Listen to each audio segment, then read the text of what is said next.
किसी भी विश्वविद्यालय को बनाने के लिए शिक्षा, अनुसंधान, प्रशिक्षण की बात आती है। इसके लिए पहले से अध्ययन किया जाता है कि विश्वविद्यालय कहाँ खोलना है, किस प्रकार का रिसर्च होगा, क्या वित्तीय संसाधन लगेंगे, क्या हमारी प्राथमिकताएं होंगी, किस तरीके से ये विश्वविद्यालय रन करेगा। कि सरकार ने इसमें कोई ज़्यादा प्रयास नहीं किए हैं जो प्रयास किए जाने जरूरी थे।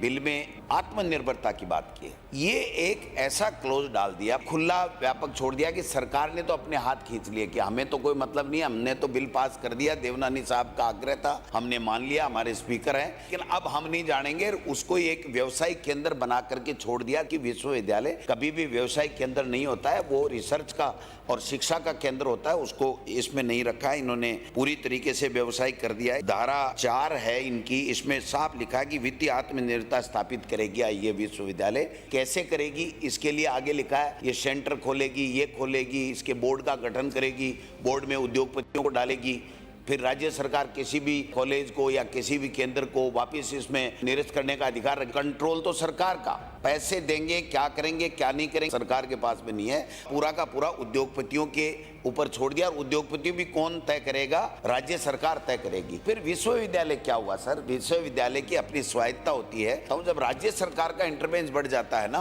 तो न तो वित्तीय आत्मनिर्भरता हो पाती है, न वहां पर कोई वीसी लगते हैं, न कोई स्टाफ लगता है, न कोई रिसर्च का पैसा जाता है। जब सब कुछ ही आपने कर दिया, डिग्री बांटनी है, डिग्री तो 15-16 विश्वविद्यालय और ही बांट रहे हैं, रोजाना हम फर्जी डिग्रियां पढ़ रहे हैं। व्यवसायिक केंद्र खोल लेंगे, फर्जी डिग्रियां बांटेंगे, फिर हम कहेंगे नियामक रेगुलेटरी बोर्ड बनाओ, नियामक आयोग बनाओ। नियामक आयोग हम बनाएंगे नहीं। धारा 8 राज्यपाल को भी असीमित अधिकार दे दिए। ये यूनिवर्सिटियां जो है ना, वो राज्यपाल से वैसे ही दुखी हैं, उनका इतना इंटरफेरेंस बढ़ रहा है, हर राज्यपाल का इतना बढ़ रहा है। वीसी अपनी मर्जी से लगाएगा, स्टाफ अपनी मर्जी से लगाएगा। कोई भी सरकार रही हो, बाहर से लोग आ जाते हैं, ले लेते हैं, फिर उसके बाद में वो भर्तियों में घोटाले करते हैं, घपले करते हैं, बदनाम होते हैं, चाहे हमारी सरकार हो चाहे आपकी सरकार हो। एक तो ये तय करना चाहिए कि विश्वविद्यालय कोई खोले तो कम से कम उसका वीसी तो हमारा होना चाहिए। बजट का कोई प्रावधान नहीं, बजट तो आ गया सर, 12 महीने तो ये कागज ही है जिसको लिए आप और हम घूमते रहोगे।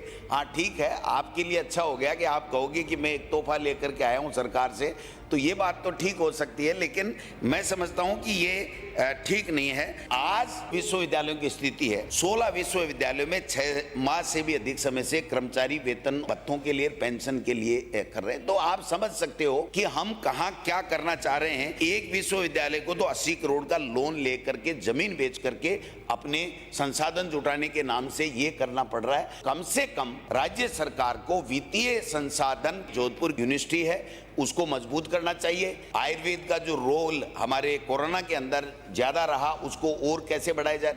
हमने तो पौधशालाएं भी लगा करके 9 पौधशालाएं आपने देखा होगा कि वो भी हमने की हैं। राज्य आयुष नीति 2021 भी हमारी सरकार के समय बनाई थी। कोरोना काल में जो काम आयुर्वेद वालों ने भी किया है, मैं उसकी भी प्रशंसा करना चाहूंगा। 1 करोड़ से ज्यादा लोगों को काढ़ा और जो गिलोय का चूर्ण दिया गया और निःशुल्क इसको भी किया गया। जैसे एलोपैथी के लिए निःशुल्क हमारी सरकार ने किया, वैसे निःशुल्क भी इसमें किया। और आयुर्वेद शिक्षा को बढ़ावा देने के लिए BAMS, UG और PG इंटर्न का स्टाइफंड जो था, उसी तरीके से इनका किया गया है कि सभी आयुर्वेदिक, यूनानी और होम्योपैथी चिकित्सालयों में पूरी की पूरी दवाई फ्री।